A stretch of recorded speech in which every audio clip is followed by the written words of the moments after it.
we are, of course, having the Magnum and the Fidelity.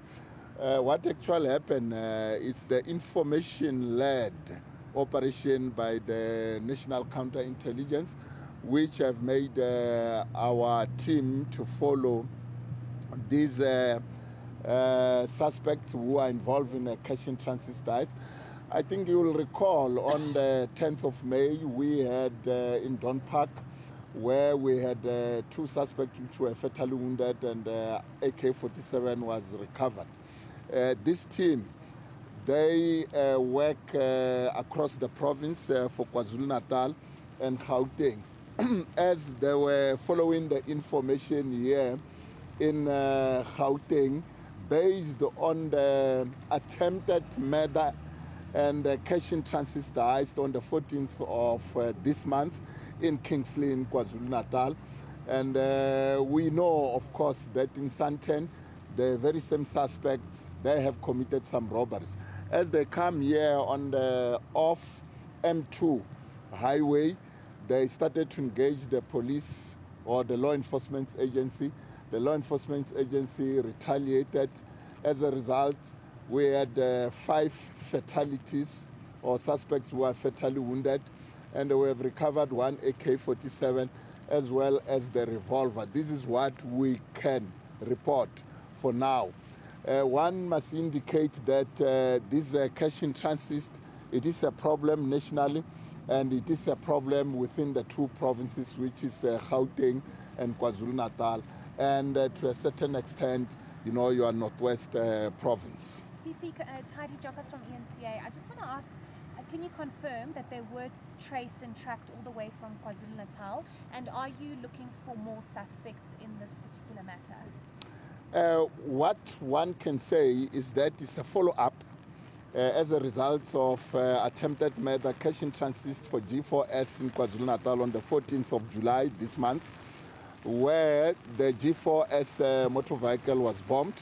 So based on that, the team from KwaZulu-Natal, as I've mentioned them, they were following that information, linking with our team in here.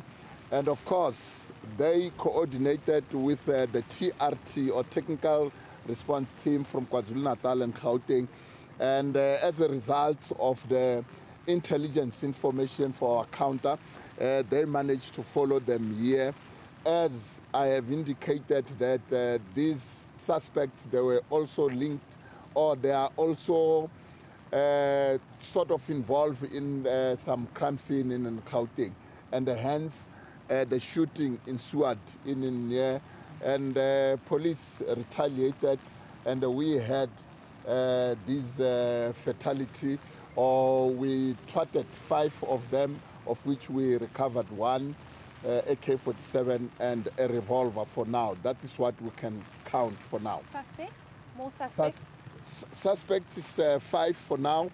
One cannot overrule the linkages of the other suspects. As we know, the issues of cash in transit heist within South Africa or within the provinces is something which is, I would say, from time to time, these people, they emerge as they commit these crimes. Commissioner, perhaps if you can just clarify, you're saying that they were involved in various crimes.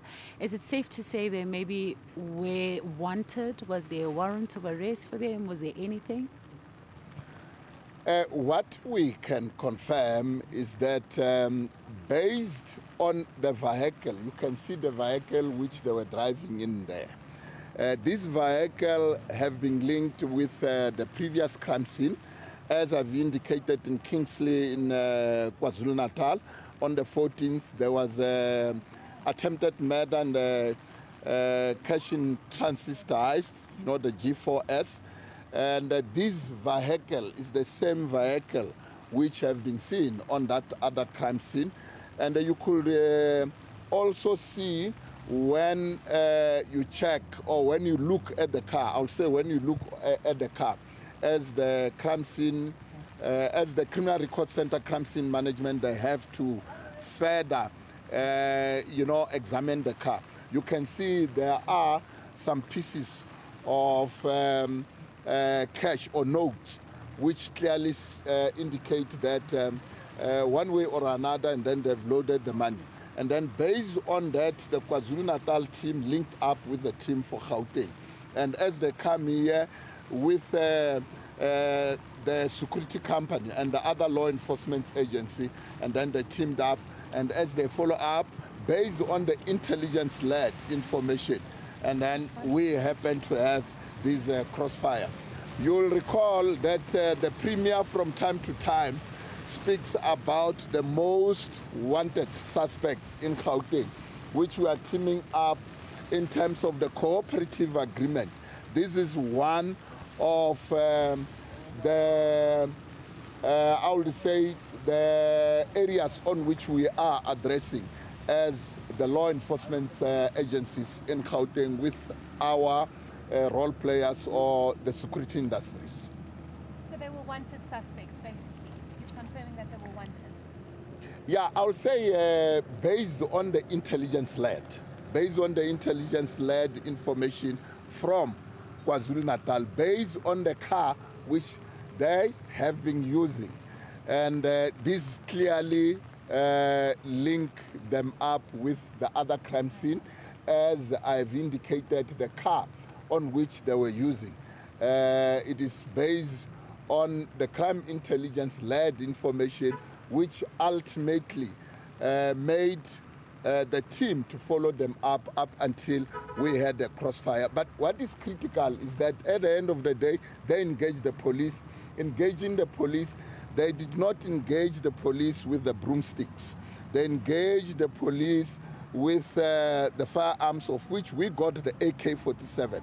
I think that is what is critical. And ultimately, you know, your revolver. And hence I'm saying it is crime intelligence-led, as our national counterintelligence, they were on the forehead in terms of directing the operation, and hence these 5 fatalities. So essentially, just to clarify, Commissioner, you're saying that you were following them because you wanted to engage them and they started firing? Yes, of course. You could see the car is there.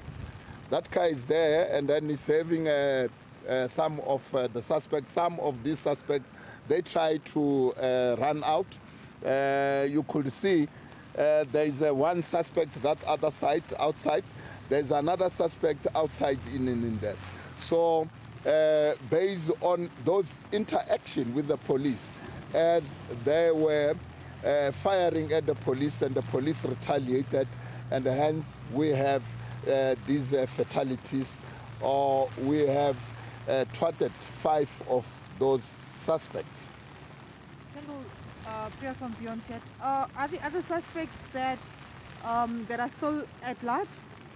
Well, it's something which we have to make a follow-up. As I've indicated on this question, that we cannot overrule the involvement of the other suspects, but time will tell as time goes on, as we proceed with the investigation.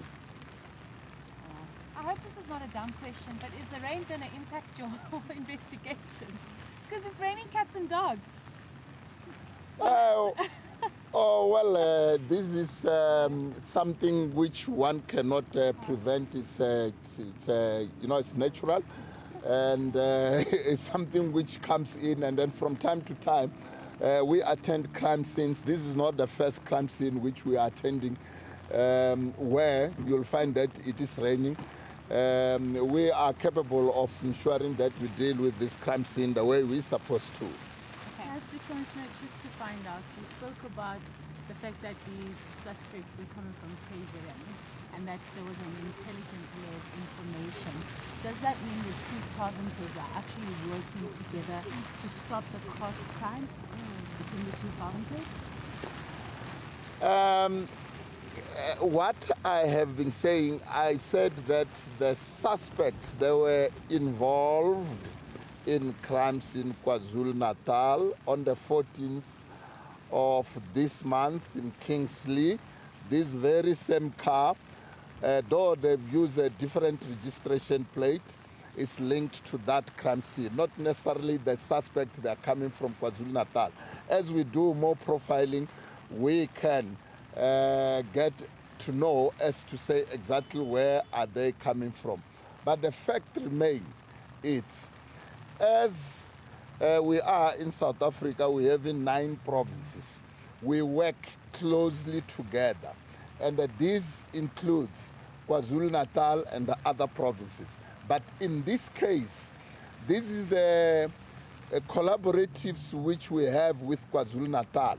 I even cited that on the 10th of May, we had a similar operation with the very same team from KwaZulu-Natal, where there was a fatality for 2 suspects, those who were involved in a cash in transit heist, where we recovered 1 AK-47 and a pistol. So this shows that working together within these 2 provinces, but not excluding other provinces, as we are in South Africa. Thank you. Thank you so much. Thanks. That's the Provincial Police Commissioner. That is the Provincial Commissioner, Mthombeni, speaking to us and giving us details about what is taking place here. Now, lady, I want to show you just that crime scene that is taking place behind me. We're going to try and show you that car, if you can see there. But basically, he's saying that what took place here is that we had some of the suspects that engaged the police and eventually ending up with 5 people that were fatally wounded because of that engagement that happened between the suspects. We understand that they were involved in another crime scene in KZN, and they were using a different number plate, we're told, but the vehicle could be identified from an intelligent-led information. So that's what the Provincial Commissioner is telling us, and he's saying that there is, of course, that communication and the work that is done by KwaZulu-Natal with Gauteng, but further than that, all provinces in the country, just ensuring that they work together. Nqobile Madlala on that story, and of course it continues to be a crime scene, as you can see. But before I let you go, Nqobile, perhaps you can talk to me about just how much of the community was able to see all of this. Looking at the time, I mean, there still would have been quite a bit of movement when the shooting and the exchange did indeed happen, Nqobile. Well, Naledi, from the space that we're in, I can confirm to you that it's a very busy area. It's a very busy intersection. It leads up to some of the shops here that people would go generally to try and get some good sales. It also leads up to a lot of factories that are around the area. So not only do you have people that are driving past here, going mainly to the south, which we know has a number of people in going that side, but also we have people that work within the area, so they would be privy to that. But what we know also is that no one else was affected by what has taken place. What we were told by the commissioner just before he was able to address is that this happened at about 6 o'clock. Now, it is a Thursday, and that's generally the time that everybody is trying to get home. So that would mean that when this was taking place, there would be some vehicles that were around, but it seems nobody was hurt during this time and during that exchange. And obviously the cleanup still needing to take place in that area, as we can see that vehicle. And I'm not too sure of what we were seeing a little bit earlier, but some of those that have been fatally injured still very much on the scene, and not yet. The cleaning hasn't necessarily taken place just as yet. Nqobile. Well, at the moment, what we know is that because of that exchange that took place, Naledi, is that there are 3 different scenes within one scene. Commissioner just highlighting that there were various areas that they were basically looking at. But what we know is that that vehicle still has very much a lot that the police still needs to comb through as part of the evidence, and to sort of look in terms of what was taking place there, and to continue to investigate what may have been highlighted by that intelligent information coming from KZN with the work that is being done by Gauteng. So there's still very much a lot of work that needs to be done. As you can see, still cordoned off. We still have that yellow tape, which basically says not anyone who's not a cop can walk in. So the police are still coming through the scene, still investigating what exactly took place. But they are telling us that there were some notes that were found in a car. They did tell us that they're still looking, of course, in terms of what was taking place, but we know that there was also a gun that was used to try and fire or fend off the police, and unfortunately ending up with the suspect being fatally wounded.